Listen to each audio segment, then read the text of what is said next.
প্রতিদিন কবর, যার কবর যেখানে, তার কবর তাকে ডাক দিয়ে বলে, ও আল্লাহর বান্দা শোনো, আনা বাইতুদ দুদ, আমি পোকামাকড়ের ঘর। আমার বাপ শুনেন, যুবক আপনারাও শুনেন, আপনারাও শুনেন, কবর কিন্তু নির্দিষ্ট কোনো বয়সে যায় না বাপ। প্রতিদিন কোলের বাচ্চাও কবরে যায়, 90 বছরের বুড়োও কবরে যায়, 16 বছরের 20 বছরের তাকড়া জওয়ানও কবরে যায়। কবরস্থানে সব ধরনের লাশ আছে। এজন্য কবর ডেকে বলে, ও আল্লাহর বান্দা, আমি পোকামাকড়ের ঘর। সেই ব্যক্তি যে একটা মশারি ছাড়া, একটা সামান্য মশার কামড় সহ্য করতে পারো না, একটা মশা কানের কাছ দিয়ে গেলে তোমার ঘুম ভাঙ্গা যায়, মশারি টাঙ্গাও, কয়েল জ্বালাও, অ্যারোসল লাগাও, এত কিছু করে তুমি মশার একটা আওয়াজ থেকে, কামড় থেকে বাঁচতে চাও।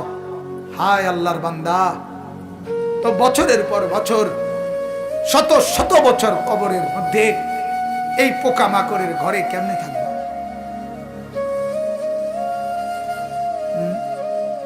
বলে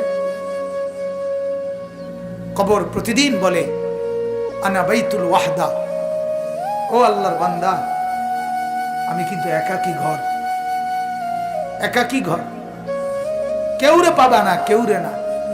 আমার বাপ, এই পৃথিবীতেও একাকিত্বের যন্ত্রণা বড় সাংঘাতিক।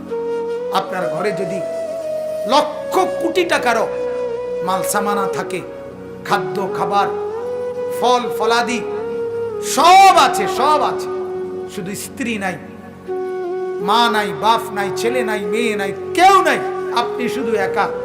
খোদার কসম, এই একাকিত্বের যন্ত্রণায় ঘরের সব কিছু না, সারা দুনিয়াটাই আপনার কাছে বিষাদ মনে হবে, মনে হবে আমার কিছুই নাই। গত বছর আপনারা অনেকে শুনছেন হয়তো, এক ভদ্রলোক, ঢাকার শিল্পপতি, কোটি কোটি টাকার মালিক, গার্মেন্টস মেল ফ্যাক্টরির মালিক, ওই ভদ্রলোক একাকিত্বের কারণে, স্ত্রী নাই, ছেলে নাই, মেয়ে নাই, বিবিও দূরে সরে গেছে, ইউরোপ থাকে, ছেলেও থাকে বাহিরে, মেয়েও থাকে বাহিরে, একটা লোক নাই ফ্যামিলিতে। শুধুমাত্র এই একাকিত্বের কারণে এরকম মোবাইলে লাইভে সারা পৃথিবীকে জানাইয়া, সবার সামনে, সারা বিশ্বের চোখের সামনে এরকম কপালের মধ্যে পিস্তল ঠেকাইয়া নিজের জীবন নিজে দিয়ে দিছে, আত্মহত্যা করছে শুধু একাকিত্বের যন্ত্র। এজন্য কবর ডাক দিয়ে বলে, আনা বাইতুল ওয়াহদা, আমি একাকী ঘর, কাউকে পাবা না। আনা বাইতুল গুরবা, কবর বলে, ও আল্লাহর বান্দা, আমি অপরিচিত ঘর, কাউকে চিনবা না, ডানে বামে কিছুই বুঝবা না, মাটি ছাড়া আর কিছুই চিনবা না, আমি অপরিচিত ঘর। দুনিয়ার এক মানুষ আর এক মানুষের বাড়িতে গেলে মোটামুটি বুঝে, এই রুমটার সামনের রুম, প্লাস্টিকের দরজাওয়ালা, এটা একটা বাথরুম, চুলা টুলা দেখা যায়, ওইটা রান্নার ঘর, মোটামুটি মানুষ আইডিয়া করে। কিন্তু কবর বলে, দুনিয়ার কোনো ঘরের সাথে আমার এই ঘর মিলবে না বাপ, কোনো কিছুর সাথে এটা মিলাইতে পারবে না, অপরিচিত ঘর। আল্লাহ আমাকেই মাফ করে দেন। এজন্য বাপ, অনুরোধ করছি, কবরের ফিকির করেন, কবরের ফিকির করেন। সাইয়্যিদুনা উসমান রাদিয়াল্লাহু তাআলা আনহু, হযরত উসমান নবীজির সাহাবী, উনি যখন কোন কবরের সামনে দাঁড়াইতেন, তখন তিনি এই পরিমাণ ফাবাকা, কাঁদতেন, হাত্তা ইয়াবুল্লা লিহিয়াতাহু, কাঁদতে কাঁদতে তার দাড়ি পর্যন্ত ভিজে যেত। অন্যরা জিজ্ঞাসা করতেন, ও আমিরুল মুমিনিন, কবর দেখলে আপনি এমন করেন কেন? তখন তিনি বললেন, তুমি জানো না, এটাই তো আখিরাতের প্রথম মঞ্জিল, আউয়ালু মানজিলিম মিন মানাজিলিল আখিরাহ, আখিরাতের প্রথম ঘর, প্রথম স্টেশন।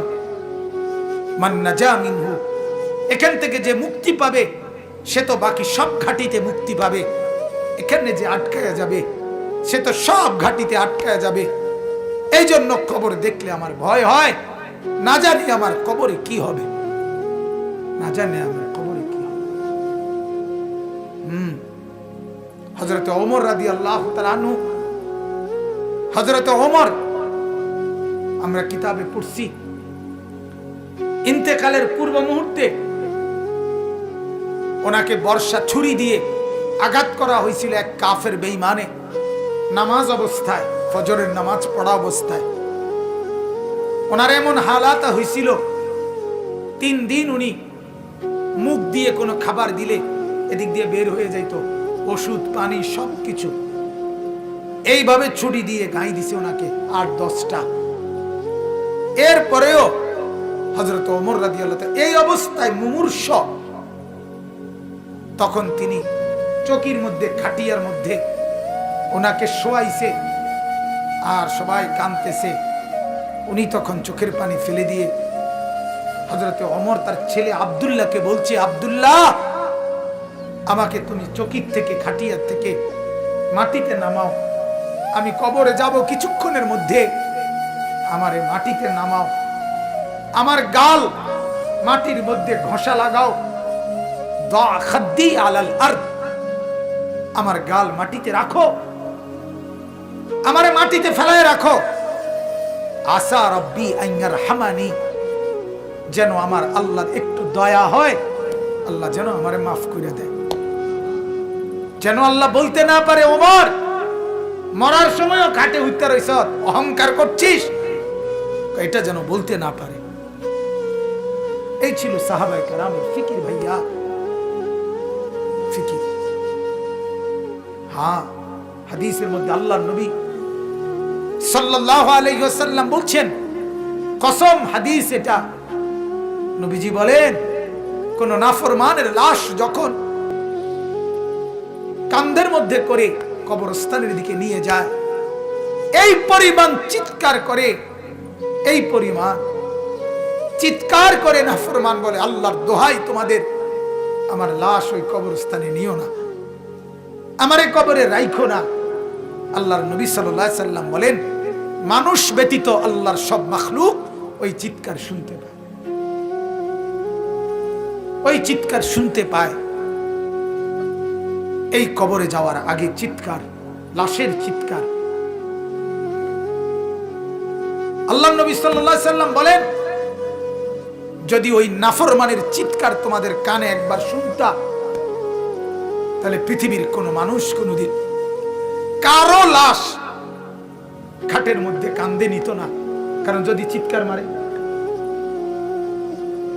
এই ভয়ে, তাহলে রাস্তায় পড়ে থাকতো লাশ, কুকুর আর বিড়ালে খাইত।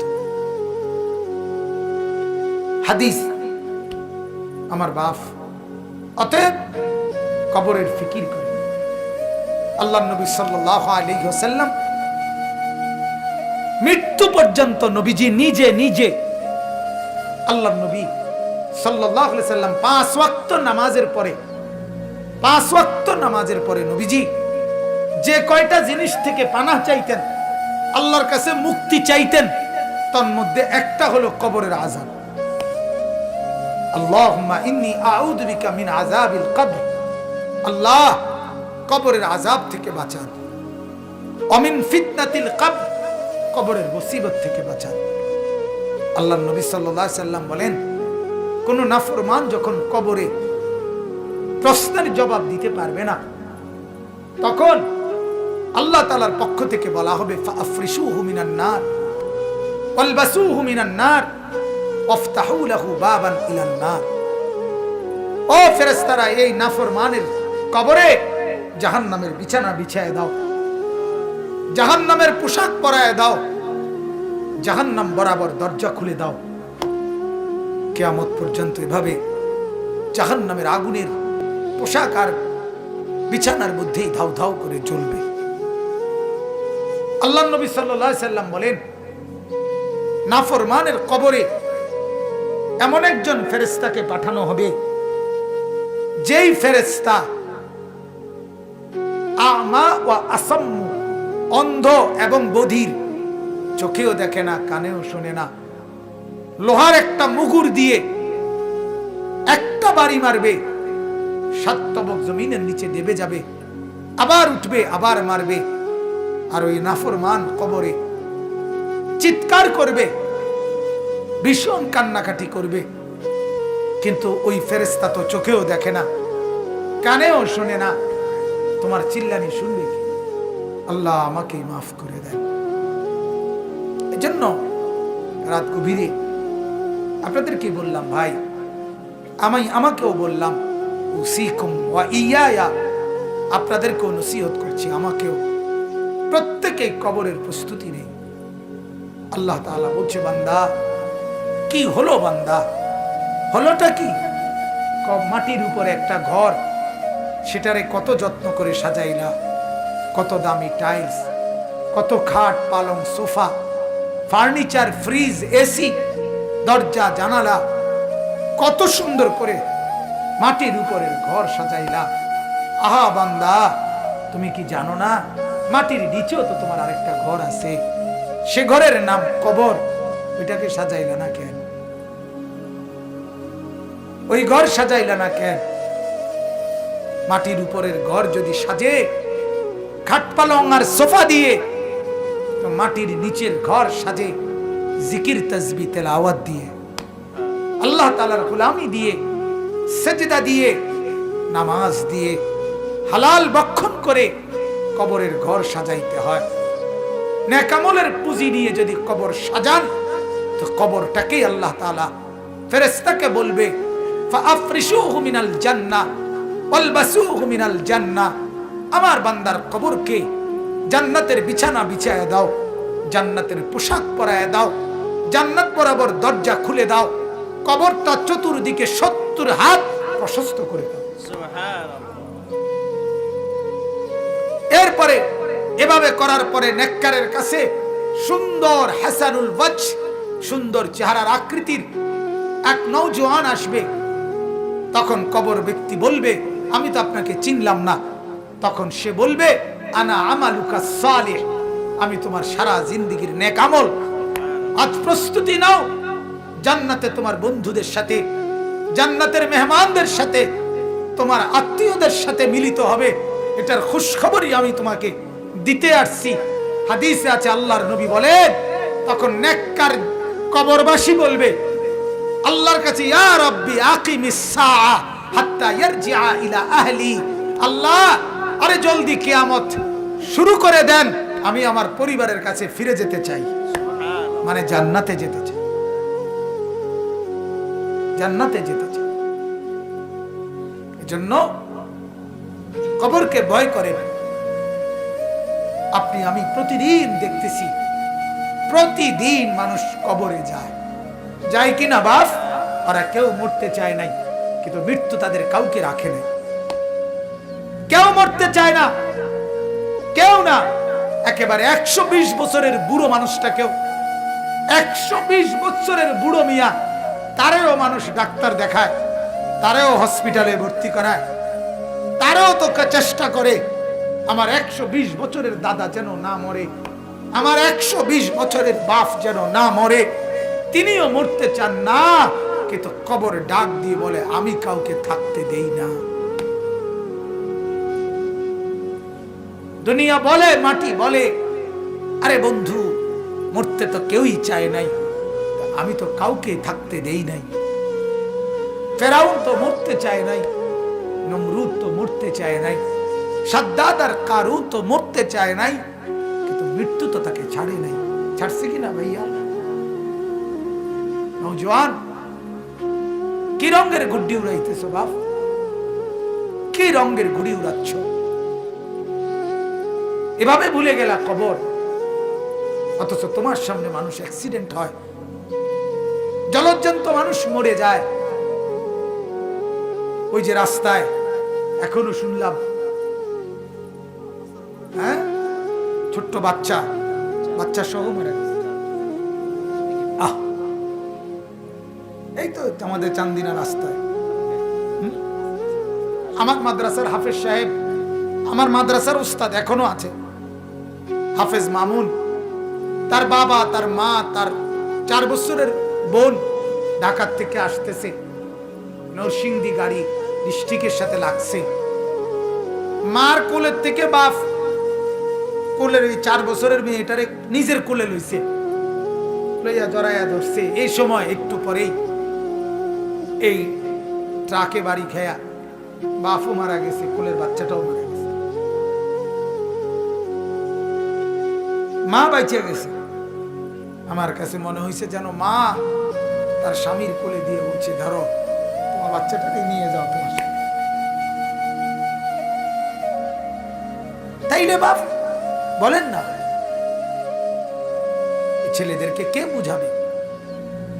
ওরা মনে করছে আমরা এত সকাল মরব না, আর কিছুদিন গুনাহ করি, আর কিছুদিন উলঙ্গ ছবি দেখি, আর কিছুদিন নাচ দেখি, ছবি দেখি, অশ্লীল বেহায়াপনা। আমাদের মা আর বোনেরা বুঝছে আরো কিছুদিন ফুর্তি করি, রূপ দেখাই, যৌবন দেখাই, রাস্তায় রাস্তায় লম্পটের ভোগের সামগ্রী, নজরের সামগ্রী হই। এই হলো আমাদের মা আর বোনেরা।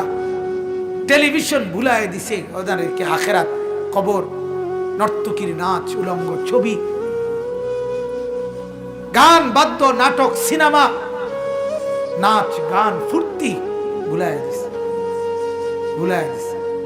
ঘূর্ণিঝড়ের পরের দিন আমি নরসিংদী গেছি, গিয়ে দেখি রাস্তার পাশে এরকম প্যান্ডেলের ভিতরে যুবক যুবতী ওপেন নাচতেছে, ডেক সেট বাজতেছে। আগের দিন ঘূর্ণিঝড়, অর্থাৎ ঘূর্ণিঝড় যে বিদায় নিছে এই কারণে খুশিতে আল্লাহর দুশমনরা কতক্ষণ নাচত। আল্লাহ আমাদেরকে মাফ করে দেন। অতএব আমার বাপ, আমি মনে করাই দিলাম, আমার জন্য আপনাদের জন্য কবরের সামান বানান, কবরের প্রস্তুতি নেন, কবরের কথা ভাবেন, মৃত্যুর কথা ভাবেন। আল্লাহ নবী সাল্লাল্লাহু আলাইহি সাল্লাম বলছেন, কাফা বিল মাউতে ওয়াইজান, ওয়াজের জন্য, ওয়াজ, এই যে এখন ওয়াজ মাহফিল না, এটা তো নবীজি বলছে ওয়াজের জন্য মৃত্যুর কথা বলা, মৃত্যুর স্মরণ, এটাই যথেষ্ট, এটাই সেরা ওয়াজ, যে মৃত্যুকে স্মরণ করা। অতএব আল্লাহ তাআলা কোরআনে বলছে, কুল ইন্নাল মাউতাল্লাযী তাফিররুনা মিনহু ফাইন্নাহু মুলাকীকুম, মৃত্যু থেকে তুমি যেখানেই পলায়ন করো না কেন, সে তোমার সাথে দেখা করবেই। আইসিইউর ভিতরে ঢুকাইলো ওইখান থেকেই আজরাইল নিয়ে আসবে, নিয়ে আসবে। আল্লাহ তাআলা আমাদেরকে কবর বুঝার, মৃত্যু বুঝার, সবক নেওয়ার তৌফিক দান করেন।